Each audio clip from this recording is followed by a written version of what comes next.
talking about your new EP, your best record. How did that idea of the cover again came to your mind? What did you feel? Urgency?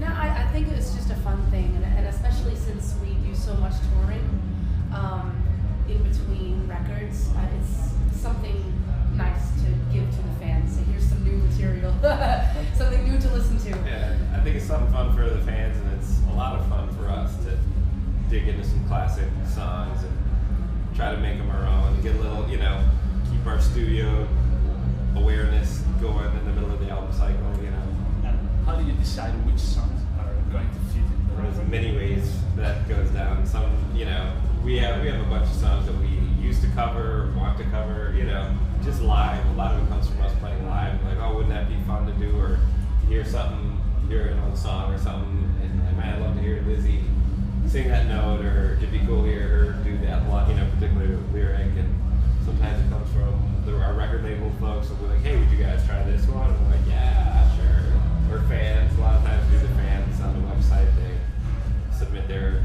suggestions. And what about the Lady Gaga cover? This record? That was a fan one. We put up a list of like 50 songs on the website. And Number one most requested one was the Lady Gaga song. Yeah, So we're like, well, I guess we got to do it now. all right, we'll try anything once. And when are we going to hear a new long play by Halestorm? We're working on our next record. Yeah, well, we're going to take the beginning of 2014 to write, come back here and headline Milan again too, all of April, and then go back and hopefully record it after that April tour. That's the soft plan. Okay. And talking about guitar, Joe, you said in an interview that you have the gear acquisition syndrome. Am I right? Yes, full on. So have you got still room for a bed in your house? Oh, Yeah. almost. In fact, that's what we can do with those walls. Yeah. Right. It's fill them up with guitars. No, but I love guitars and amps and sounds, and I just got a new Martin acoustic right before we came over here, and a new Les Paul. And they're both reissues of like the '59 reissue Les Paul and there's a 1934 Golden Era reissue Martin acoustic, and they sound so good. They're I've stopped just like collecting guitars because they look good, which I'm stopped. If I see something that would look awesome on stage, I still go for it. But now I'm getting into like, all right, now I want without I can't afford the real. I can't afford a real '59 Les Paul. I can't afford a real '34 Martin. So I'm getting the reissues and the really high quality, custom shop pieces that companies are making. And you use on stage everything you buy? Yeah, no, I in the States I'm only using it. And when I come over here, I can only bring 3 guitars, all I can fit in my case. So I usually, and I'm endorsed by Fender, they're my people, and they made me my own telly, which I take everywhere with me. It's to my specs, they made me this badass rock and roll telly, and a few other tellies that did it. Well, if I ever do a signature guitar, I don't know. It'd probably be a lot like the one they made me. It's a hard rock. It's kind of a John 5. He's got a great hard rock signature telly, and mine's like I call it my Franken telly because it's a Jim Root neck. So it's got the 12-inch radius and the jumbo frets and an ebony neck. But I really like the old school, the big fat Strat headstock. So I got that. It's like the Jim Root Strat neck with a telly body, and the color that they found, my guy Fender, Chris, he found this cool, it was called Bronze First. It was kind of a test color that they didn't really use, but he's like, it looks really cool, and he showed me, I was like, oh, it is cool, put that in there. And in the pickup, I use a Seymour Duncan custom, the SH11 in the bridge, and I left the neck pickup out of it. It's just like a straightforward rock guitar. And, I'm gonna have them either at some point get another one and get a neck pickup going, because I do like being able to, get that different tone, and keeps when you're improvising or soloing. You can switch pickups and keep it interesting sound-wise. So, but for this first one, it's just like straight up hard rock guitar. And it's got a little momentary arcade button from the Scotty and Jackson guitar, and it's got a John 5 style bridge. So it's kind of all it's Frankentelli. It's just a mixture of a lot of their custom shop stuff. What about your signature? How do it goes with Gibson guys? They're crazy people at Gibson. They approached me, I think it was 2 years ago, at the NAMM convention in California, and said they were excited about doing a custom guitar for me, and they told me, take a couple weeks and figure out what you want to do, and then he was like, I'll have it to you tomorrow morning. I already know what I want to do. So what I wanted to do was basically keep the shape and the essence of a classic Explorer, but class it up a bit. So you have this metal shape, but bring in some of the classiness and the color scheme of say a Gretsch White Falcon, and there's the white and the gold, and then throw a little Les Paul in there. I ended up double binding the body, and then I bound the neck as well. So it just has that nice, and then just those clean lines, As far as just the pickups, everything, I kept stock pickups. They're just 500 Ts, just making, really keeping the sound purely Gibson. I didn't really want to screw around with it too much. But yeah, right now there's only one, and it's mine. But I've been talking with some people, and we're going to see if we can put that into production so that people can actually have it. I read an interview where you say that you are more of a Gibson and Marshall girl, and instead you keep looking for the perfect tone and changing things and stump boxes and amps. Oh yeah, always. How do you make these two approach coexist? I don't know. I think we blend pretty well together. I think it's because of that mentality that we're able to do that.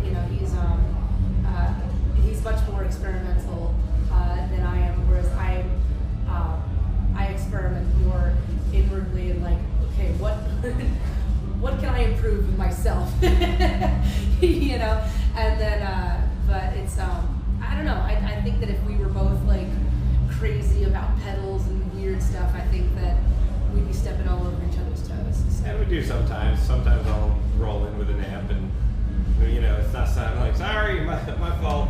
I'll fix that, next show.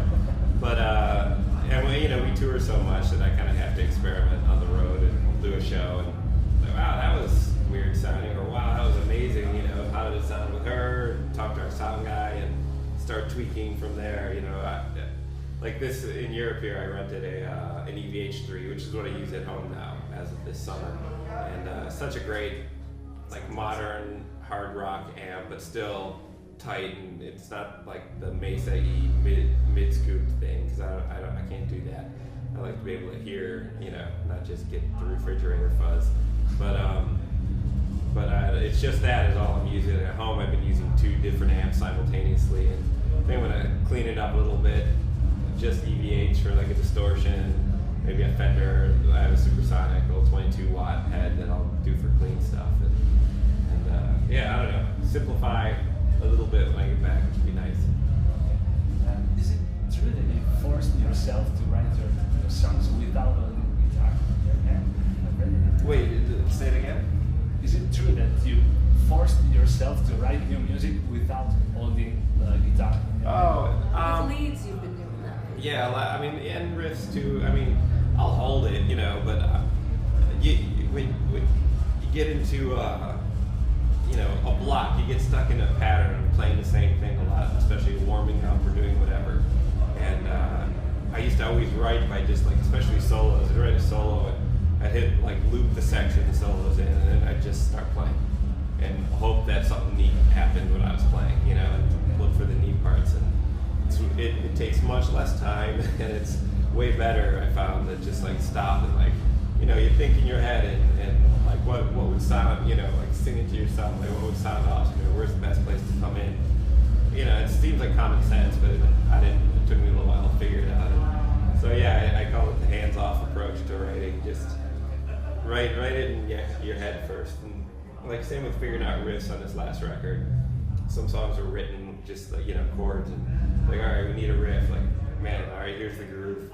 Like, and I'd sit there and just like be noodling, and I was like, this sucks. Like, what would actually be cool here? And just like, like, okay, let's do that. That makes sense. Lizzie, I know you started playing piano before passing to the guitar. Do you find it helpful in the approach of the instrument? And how did that happen? Definitely. I think that I had developed my ear in such a way with the piano that when I began playing guitar, even though I had no idea what all these strings were about, I was able to start playing out immediately and start writing on it, and purely just by being guided by my ear. I think it's helpful to learn any new instrument. You know, don't just keep yourself boxed in, because the great thing about being able to play both now is that I'm able to experiment with different types of songwriting, and you know, maybe if something, this is a great song, but let's try it on piano, or let's try it on guitar, you know, and sometimes it opens up a whole new world with the song. So yeah, I think it was very helpful. And why did you decide to use the guitar instead of the piano as your main instrument? Because I wanted to rock. And unless you're like Jerry Lee Lewis or in sometimes Elton John, it's hard to rock on piano. Guitars look cool, man. Yeah, they look cool, and yeah, I wanted to be a rock. You can't strap a piano on your shoulder. Actually, you did. I did. I wore upright the guitar. Yeah, I still have that. Never mind. You can, and I did. Bring it back. Hey, you never know. It'd be funny.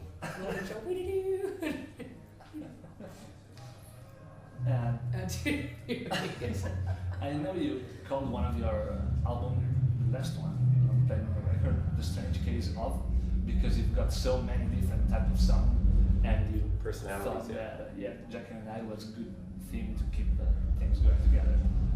Is a part of every one of you the Jackie and I thing, or you've got a person in the band that is the Jackie's side and yeah, we're all different, that's the thing about seeing us live, and I don't know if we've totally captured it yet on record, and it's something we're really aiming for on the next record is to get all of our personalities in there. I mean, especially like RJ, our drummer.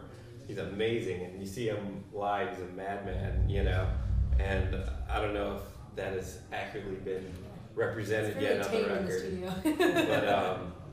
But so we're trying to get a little bit more of all of us in there, and we've gotten pretty close, but we can do better. And with everything, with music wise, with with subject matter wise, I mean, you're always a debate in my own head is always, okay, so how far do I want to take it either way? Do I want to go uber personal, or do I want to go just crazy rock chick?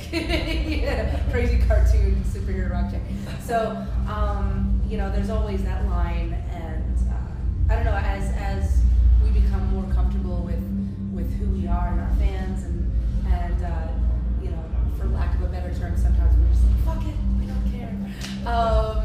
But I don't know, I think it's becoming a little easier to either let it all, hang out, lay it on. After Googling Halestorm, if you Google Lizzie Hale, there are 3 words that Google suggests us to make a suggestion. The first one is Lizzie Hale biography. The second one is Lizzie Hale hot. And the third one is Lizzie Hale fit. That's That's the British thing. Are you aware of this? Does it make you uncomfortable? Because if you want, you can find on wikifit.com a lot of information. I don't know. Does it make you uncomfortable? Because it is mostly a man job in this kind of situation that can be. I don't know. I've never had any real negative view or experience, with being a chick in rock. I don't mind hanging with the guys, and actually it's quite that so many people put that into Google to the point where now it comes up if you put Lizzie in there. That's awesome. So thank you very much. Type in Joe Hodger, you probably get like Joe Hodger, beer. Of choice. Damn it. We're gonna have to